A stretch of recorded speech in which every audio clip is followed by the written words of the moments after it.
So I'm traveling at the moment. I'm staying at a random hotel room right here.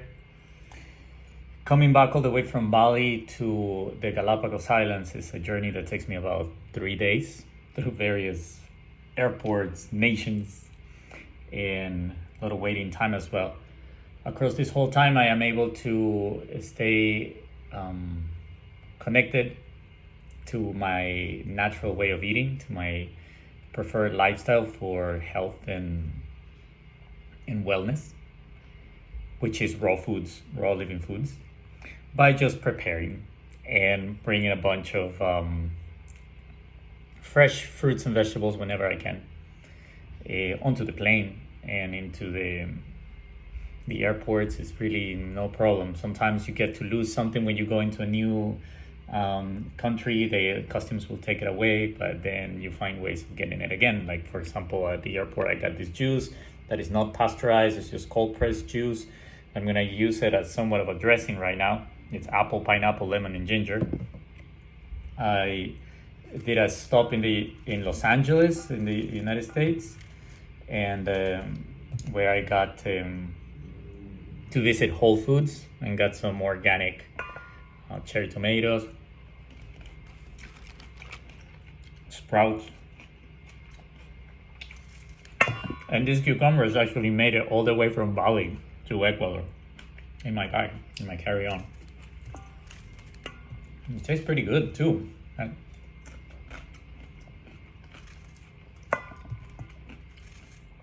Some apples and berries as well, dates,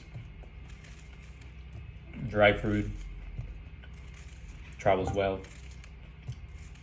But it's always best to stay hydrated with the fresh stuff. So as much fresh stuff as possible. Very interesting to see on the airports and in the planes how people react to it when they see me pull out like a big dragon fruit or mangoes. And seems to bring a smile to those that actually can stop and look.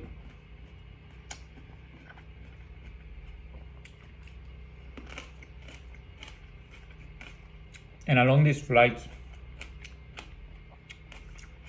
I got to sit next to people, as you do. Some very interesting experiences that I want to share with you. The first one I want to share with you is when I got to sit on a 12-hour flight across the Pacific Ocean from Asia to Los Angeles with a mother and her maybe 4-year-old daughter, 3-year-old daughter that was autistic. The mother began by apologizing ahead of time if there's any noise or any behavior that could be disturbing from her daughter throughout this long flight. And then I got to coexist really well. Got to see how she was extremely caring of her and how this girl would go into many different emotions throughout the journey, and the amount of devotion that her mother had to know. But it seems like lovingly she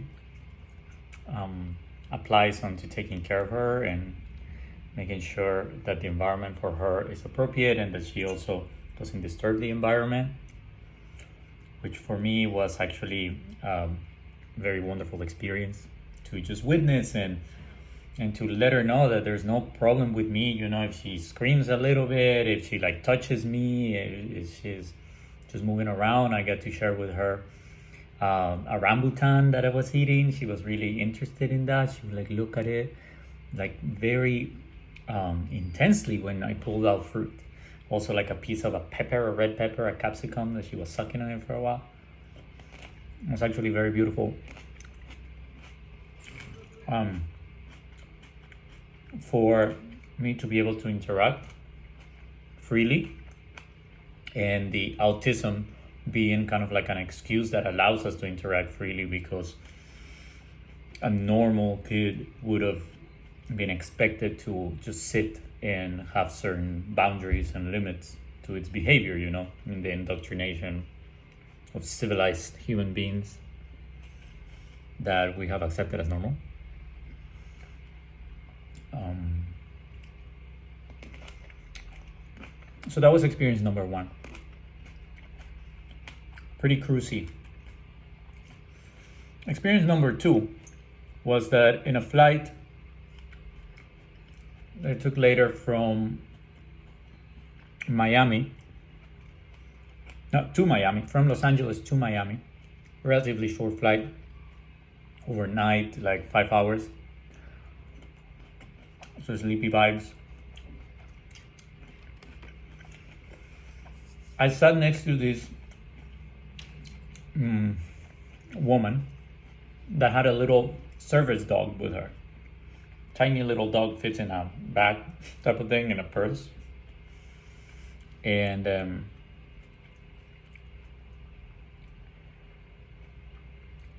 this woman had some plastic surgery on herself as well. I noticed those things. Find it interesting. Body modifications. Plastic ones, nose, perhaps something around here. Perhaps implants as well of some sort. Not sure. But these body modifications that are related to aesthetics, to beauty. And my experience of sitting next to them was a little bit bothersome. Not because of her or the fact that she has an animal next to her. Like I could, I asked her about the animal and what is a service dog and all those things. She wasn't impaired in any ways. Apparently you can get a license for a service dog easily in the United States. She just wanted to have her little baby pet, little dog, miniature dog with her at all times. The issue that I had that made me a little bit uncomfortable in that flight was the smells. Because the smells that were coming out of this woman and her pet were not the most pleasant for me, but I imagine that for many people it would be completely fine. The smells that I'm talking about is the dog stank. Just like you could wash your dog and it wouldn't stink, but I think that classic smell of stinky dog is also something normal for people and pet owners that or perhaps people don't notice it.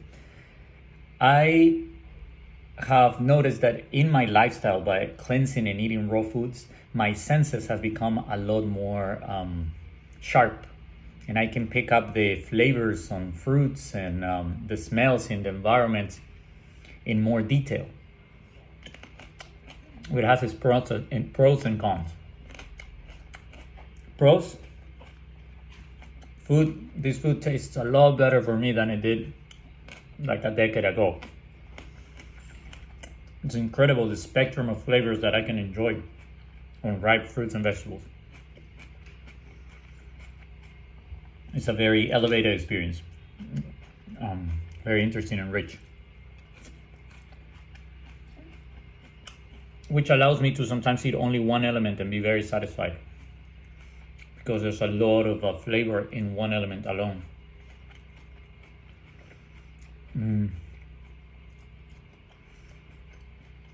Another pro is that once my senses guide me, my senses are more sharp, more sensitive. I can trust more where to go and where is going to be healthy for me. So they guide me to be in environments that are healthy, where there's no rotting or putrefaction of any sort, or where there's no toxicity. I am able to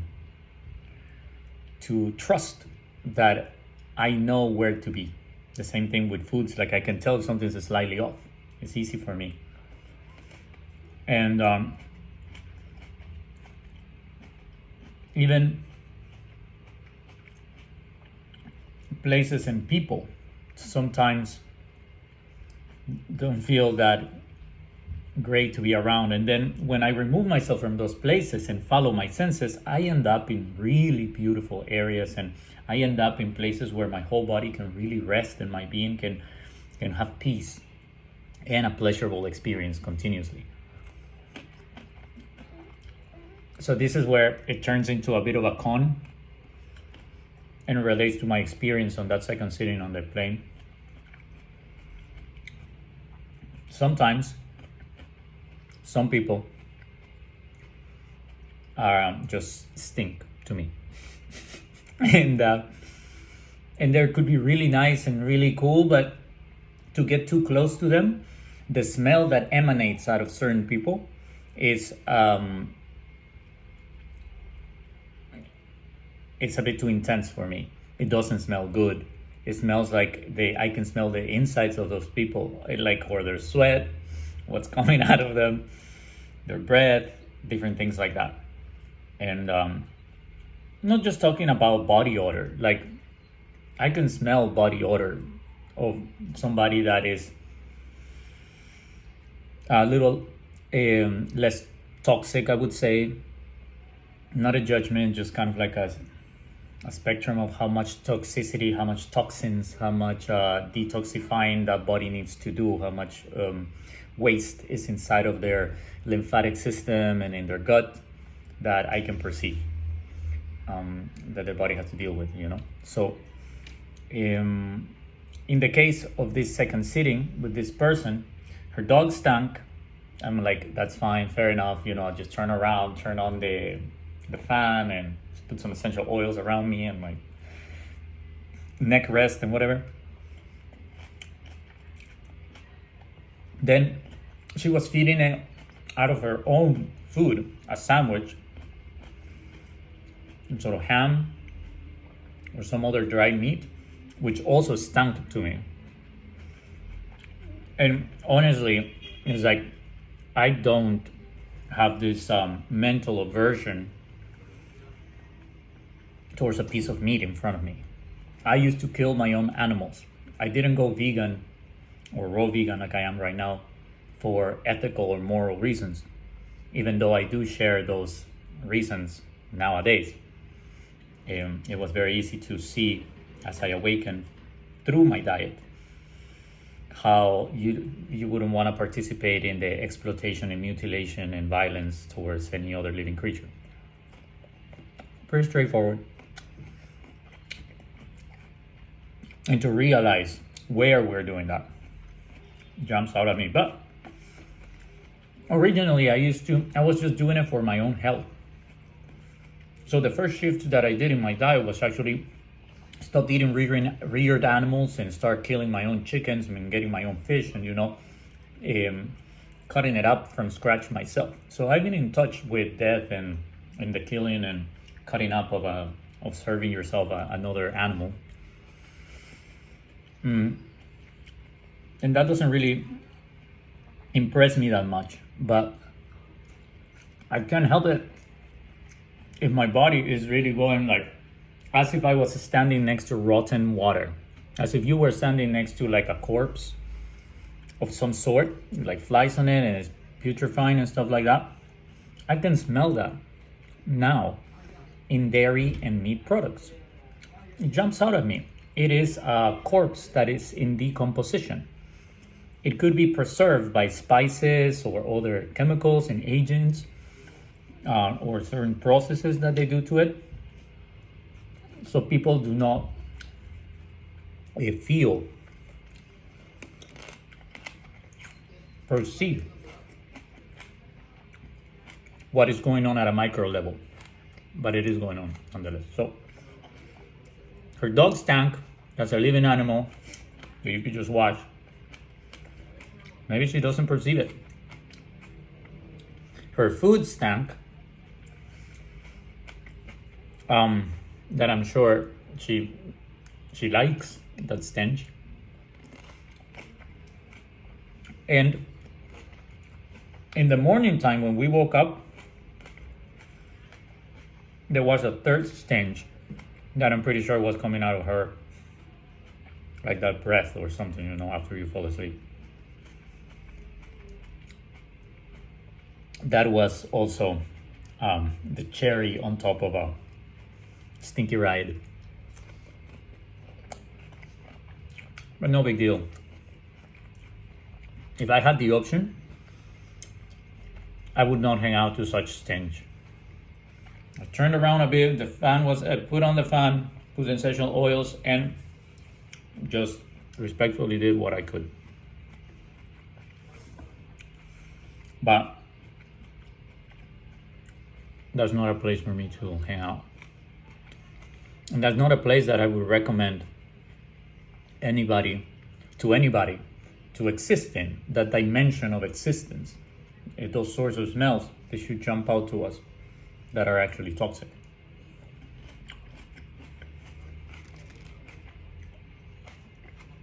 The third occasion I want to talk to you about happened on a flight of similar length, about 5 hours, from Miami to mainland Ecuador yesterday. Last flight of yesterday. In that flight, I sat next to a very nice gentleman, an older gentleman, that American, that had bought property in Ecuador and is living on a beautiful little property in front of a beach in a remote fishing village in Ecuador. He's a very kind guy, and very interesting guy too, kind of like an alternative guy. He told me about a religion that he's been part of that is based around sound and light, the sound and light religion. And he was pretty switched on to some, what I would consider conscious approaches to life, to wellness, and even spirituality.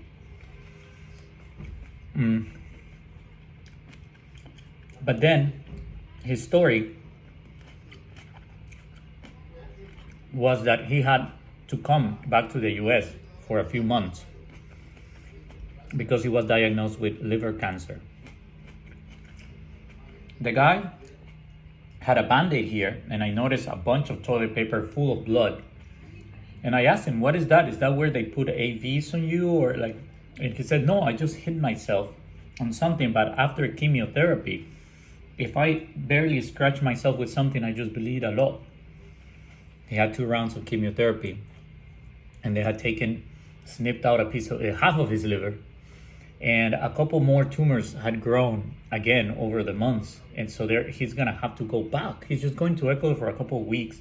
He's gonna have to go back to get opened up again, and so they can snip more liver out of him, the tumors they get, cancer. So I talked to him about diet, about the possibilities of detoxification, and how detoxification specialists like Dr. Robert Morse in Florida, where he's from, have how they have helped many people with cancer to just reverse their conditions through changing their diet and through going deep into detoxification of raw foods, with juices, with fasting, and the help of herbs. And that's another approach that is less intrusive and actually very, very effective, with no side effects, because you're not trying to treat the symptoms, like the tumors are symptoms, or any other drug that perhaps they give them, to overcome any other side symptoms. But you go to the root cause, the reason why a tumor would develop, which is the result of acidosis, the result of like extreme toxicity in the body over many, many years. The organs eventually fail, the lymphatic system is clogged, those type of things. So I told him, like, there's a way out forever,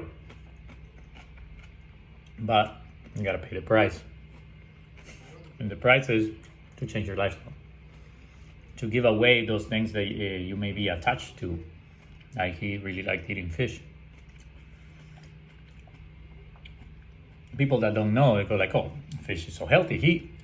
He was always interested in healthy living. He juices, he was telling me. He always eats fruits. People don't know what pure, healthy diet really can be.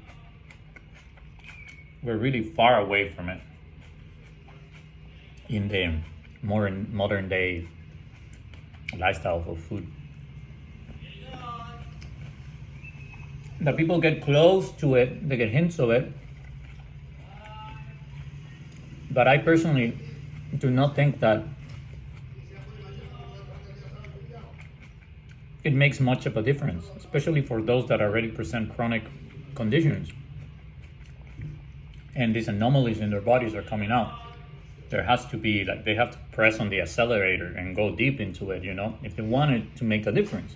That's why people get disappointed with natural approaches towards cancer and things like that, because they just drink this juice in the morning, take this random herb, but really they're still feeding themselves the stuff that caused the cancer in the long run to begin with, So to understand that, to really understand that, could mean a very big shift in the possibilities that people believe to have against all these diseases that exist. But they exist only as a result of unnatural living.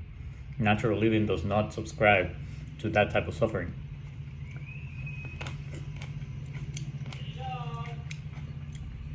That's what I've seen, that's what I've learned, that's what I practice. So that's what I would advise.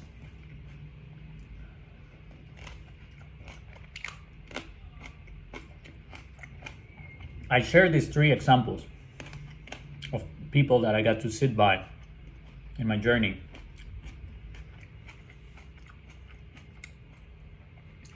because they're all related to this lifestyle of being in connection with nature, of eating raw living foods, the food that nature provides for us directly, and that is designed for our bodies to absorb. It's connected to the fact that we could be coexisting in a natural environment, more connected to the elements, or bare feet on the ground, sunlight every day on our skin, breathing fresh air, drinking clean water from a spring, eating raw living foods, and that would sort us out. We wouldn't have to spend so much time on troubleshooting our lives with all of these little things, or getting all complicated with supplements and stimulants in order to get by to the level of energy that our body can produce naturally if we detoxify. And I believe, for what I have informed myself with, it's an educated belief, what I have seen, that autism in children, that cancer in the elderly, he was 58, but he looked like 70. He wasn't that old, but that's what people consider old at 60 years old, and they're already getting some diseases and they're looking quite old. I'm 37 years old at this point, and I've seen raw vegans that have been rejuvenating for a very, very long time, and they're like in their 60s and 70s, and some of them just still look very similar to this. Anyway. And also, whatever that girl with that dog is potentially going to get, which I don't wish upon anybody, whatever is going on in her life, any health issues that arise, it's all connected to the unnatural ways of living that we have developed in the modern world, and to which we have to awaken if we want to enjoy longevity, vitality, liberation, and well-being. So that's really what I wish upon everyone. And there's a way, a proven, effective, direct shortcut to fulfillment on this planet, to living a life that feels good in many levels, mental, physical, emotional, and that provides for us.